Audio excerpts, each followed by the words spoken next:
Okay, YouTube, I'm back. Greg here. Hope you're having a good day. Let's talk about Challengers. Just went and did a little shopping. Got that out of the way. Good time to kind of screw around now. So anyway, Challenger. When I finally got the car, I mean, since I've had it since November of last year, I probably made a total of about 9 modifications on it. I know everybody goes crazy as soon as they get it, but I really thought about what I wanted to do, and I thought it was important that I just took my time, thought about it, really got it figured out. I mean, I've still only got 3,300 miles on the car, which I think is incredibly low. So, thinking about the car, you know, the first thing was performance. So thinking about the performance end of the thing, there are a lot of hurdles that people have been having with the car just to get started off, and one of them was license plate locations. I gotta tell you, that's a pain in the ass of this car, because I'm not putting my license plate on the front bumper and looking like some kind of a moron. Not happening. So I ended up finding this Go No Show, or I think something about that line. It was a mount that you could put down at the bottom, which really worked out well as far as I'm concerned, and really looked cool. So it's down at the bottom grill just above the splitter, and it's mounted really solid. Now I've seen a lot of guys like Work Play Drive has got a video where he takes his on and off, and it always rubs all the time and makes all this fucking noise. It drives me crazy every time I see that video. And I watched it a couple times just to see, well, maybe that's what I should do. And then I said, no, because I'm not getting down there to crawl underneath the car and take out the goddamn license plate whenever I take it to a show or something. So from my point of view, I wanted it to be part of the fixture of the car. So in doing that, not only is it the license plate that's the big deal, it's also the plate holder that's the big deal. So you have to make it look right. So I went to Billet Technology, and they had a billet license plate. At least I think it was Billet Technology. If it's not, I'll put it in the link below. But at this one vendor, they had a Mopar license plate backer, which was really cool, and it worked out great. It was black, powder coated black, and had 392 Hemi on it, so it kind of matched the theme of the car. I went ahead and got that first, put that on, and then the other thing I did is I got vanity license plates that basically matched the name of the car, almost sort of tied together. I mean, when I thought about this car, it was about how's it going to look, how's the appearance going to be different from everyone else. You know, how do you really make this a standalone kind of an automobile? And I've been able to be very successfully going down that road. So now I've got, you know, the MOPAR17 license plate. I mean, hey, you're going to see it on the YouTube. I don't have a problem talking about it. I know everybody tries to black their thing out, but fuck. So I've got the license plate, the holder. That was kind of like the first mod. And then the second mod was obviously doing all of the tinting of the glass. You've got to in Colorado. I don't care what you do, you've got to do that. And it makes the car more badass anyway. And I've got this brow thing that comes across the windshield. Thumbs up. And you don't have to spend a fortune for it. You know, you don't have to get the greatest fucking film that's ever been made. Just get something that's going to repel the, you know, the sunlight, and I think you're going to be good to go. So that's what I did. Going a bit further down the line, the next mod I wanted to do was really the Catch-Can, and I think that was the next thing in line besides the debadging. Now, everybody does the debadging a different way, and I mean, I did mine very simply. I mean, I gotta be honest with you, the finish on the back of the trunk lid scratches just by looking at it. So everyone's got this idea about using a heat gun or a blow dryer with fishing reel and string and shit, and I took my goddamn Safeway credit card and just kind of like got it heated up enough where I got it started and just kind of popped off. So not a big deal. And there's no use doing a video about it because it's really nothing to do. I put a hairdryer on it, warmed it up enough, and I was out in the sun anyway, so that was already warm. And then took my Safeway credit card and just kind of moved it off. And then I took some Adams polisher, polished up the back fin, and it looks fine. But it looks so much better without the Dodge name across the back lid.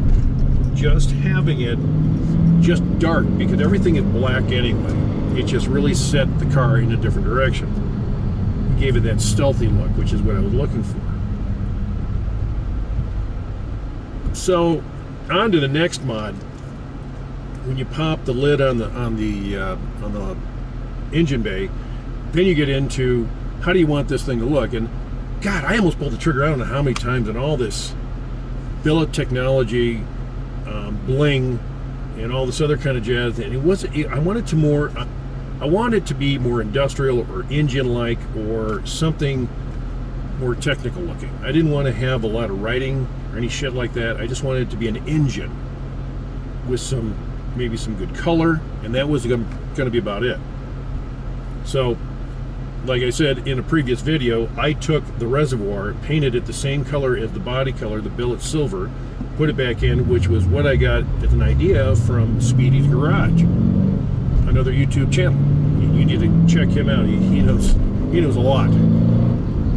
And I said, you know, that would be cool. So I did that, and then got the Upr Catch-Can, which I think is the best Catch-Can out there, quite frankly, and got the fender mount version of it, so I could get away from the base on the front of the engine. And with the hood scoop, you know, it gets real cluttered in there, so putting it off on the fender really made a big difference to me.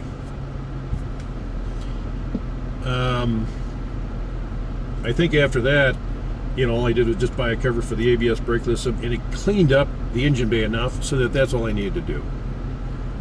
Done.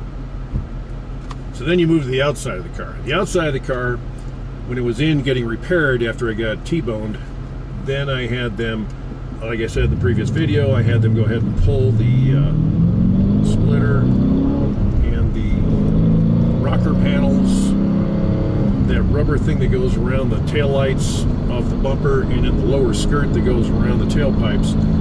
And I had it all sanded down real nice, and then we painted it the same color as the custom paint that is black, the black top of this car.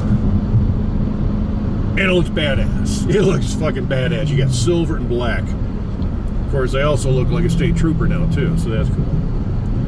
But it's a very, very cool deal, and I really am happy that I did that. Oh, one other thing I did, and I wrestled with this a lot, and I've seen this on other YouTube channels, where they take the shaker hood and then they take the intake vents and they paint them a different color. And usually everybody does this really loud-ass fucking color.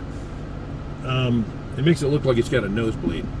I wanted it to look badass, so I took those off and had them painted the same billet silver as the rest of the body color.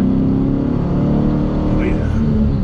And it really worked out good, and it made it look like it really fit, like it was probably meant to be that paint color. Now when I got it, it was colored the black, the high gloss black, and it looked great. But this looks better because it makes the hood stand out more, and it makes the hood scoop stand out more. It looks more defined, and it's not just a great big black bump on the top of the hood. And that's all I wanted to do with it. I kept the shaker emblem on there, and I think that looks great. Fucking Outbacks are so goddamn slow. Miles per hour. And then that was it. So I got those mods done, and I think at the end of the day, when we were complete, it's about 10 mods, 9 or 10 mods. And it really set the car apart from a lot of other things. And then, you know, the last but not least, but the best, is my little buddy here, my little stick shift. And I'm telling you, when this thing goes into gear, you hear clunk, clunk.